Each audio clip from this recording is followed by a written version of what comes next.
So magmula 2017 hanggang itong katatapos lang, naka 13 times na first overall ka. Oo. Kaya dapat ma-break yun eh.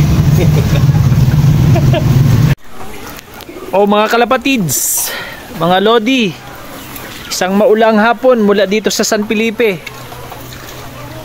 Umuwi tayo saglit dito para kunin yung mga ibon, yung mga champion breeders ni Idol Romel Herme.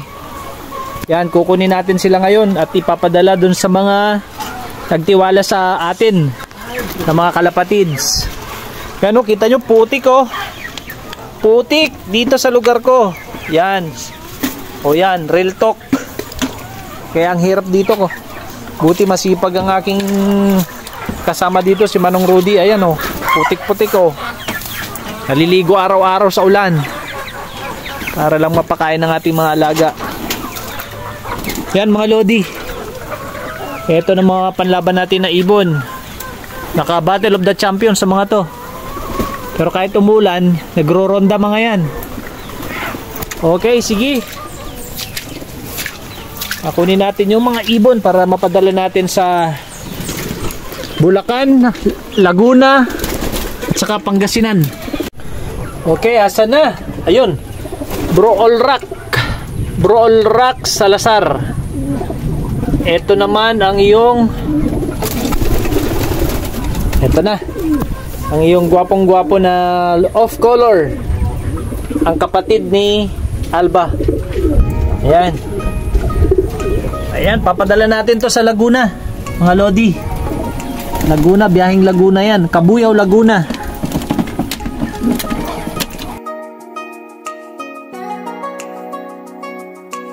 Okay, Bro All Rock.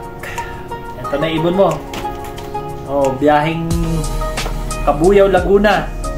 Yung ating tutubi. Ayan bro, ikakartong ko na. Bali, mahusay naman yung ating kwan. Yung ating rider. Hindi mapapano itong mga ibon, huwag kang magdalala. Okay, Idol Rolly Habilionar. Yan, Manila din, no? Kinuha niya si Binibining Flash, yung multiple fundraise champion, multiple pulling champion ni Bro Mar Joey Gonzales. Ito na. Siksik na siksik ang katawan. Okay, pake na rin natin. Empake. Papadala na natin sila ngayon, mga lodi. Para hindi na tayo tingnan madaling araw. Okay, so ito naman ang biyaheng Bulacan para kay Bro John Kier. Okay, dalawang pares yung, isang pares ang binigyan natin sa kanya, dalawang ibon. Isang 400 kilometer race overall winner at saka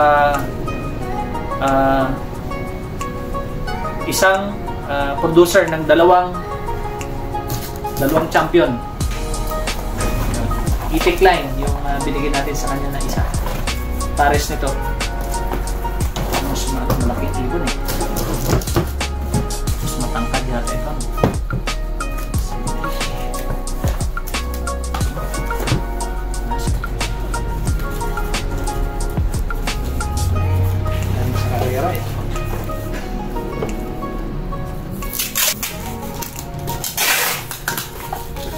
Bro John Kier, ito na yung hen naman, yung kanina cock. Ito yung hen na producer ng dalawang overall champion. Ito, bibigay ko sa ito bro kasi nagtiwala ka sa akin. Lahat naman kayo na nagtiwala sa akin, puro quality dito. Walang itulak kapigyan sa mga ibon, mga lodi. Kukuha ng mga ibon na hindi natin mapapakinabangan. Pinagdaanan natin yan eh. Nagdaanan natin noon ay Bro Resty Soriano ng Mangaldan, Pangasinan. Ito na bro, ang iyong ex machina.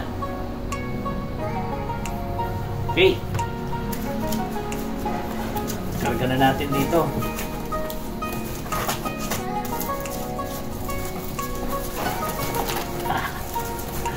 Ano rin to? Malakas din na ibon. Wow. Grabe. At bro, ito na yung hen na kinuha mo na first overall champion, lap champion ng last lap, Santa Ana, Cagayan. Okay? Ayan, so ito na bro, yung dalawang napakagagandang ibon na nakuha mo. Congratulations. And sa inyo lahat ng mga kalapatids na nagtiwala, no? Nag-invest. You made the right investment. Yun lang masasabi ko sa inyo. Good luck sa inyong lahat, mga kakwento, mga kalapatids. Salamat sa tiwala.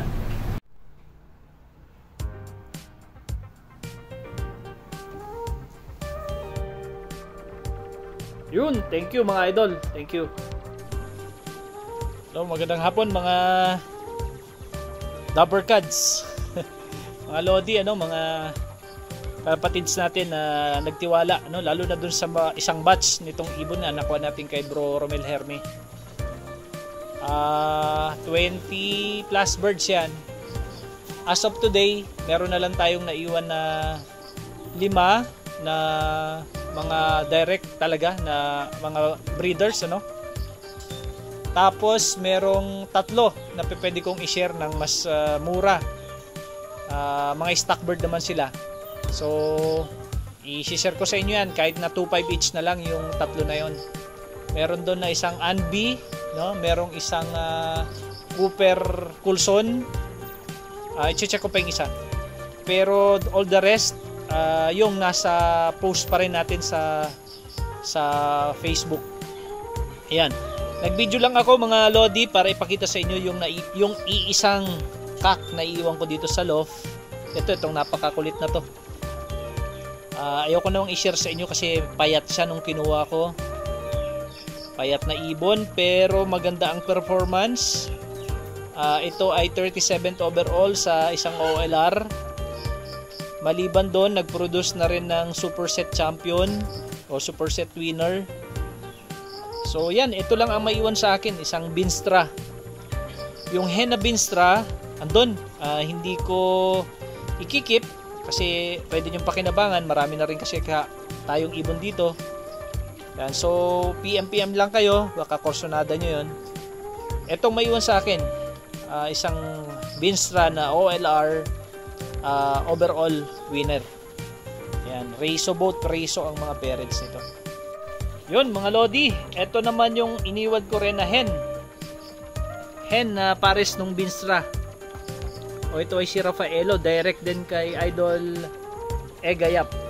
Yan, ito kasama ito nung isa nung Mistisa. Yan. So sabay ito na nakuha kay Egayap, yung Mistisa na kak, at ito naman yung Rafaelo na hen. Baliktad, yung Mistisa yun ang kak. Anak ni Mistisa yon mga Lodi. Ito isa ring line ni Egayap, pero hen ito yung Rafaelo line niya. So itong maiwan sa akin para naman meron din naman akong share doon sa 20 plus birds na nakuha natin kay Bro Romel Herme through Bro Tudlong o Joseph Tudlong. Ayan, so lahat tayo may share, lahat tayo happy. O yun, sa mga kumuha ng ibon, maraming salamat sa inyong tiwala. Noong pagkarera mo, Idol? 2017? Parang 17 yata. Oh. Unang laro ko pa lang, champion na eh. Kaya nga, ilang beses ka naglaro sa akin, lagi ka nag-champion. So magmula 2017 hanggang itong katatapos lang, naka 13 times na first overall ka. Oo. Kaya dapat ma-break yun eh. Hindi kasi mahilig na magkuhan eh. Yung alam mo naman magpupunta. Alam ko. Hindi pa kita tatawagin sa awarding, hindi ka pupunta eh. Kaya naman sir kasi baka magtapo yung mga malangin sa ice mo na lang sir. Idol, salute talaga.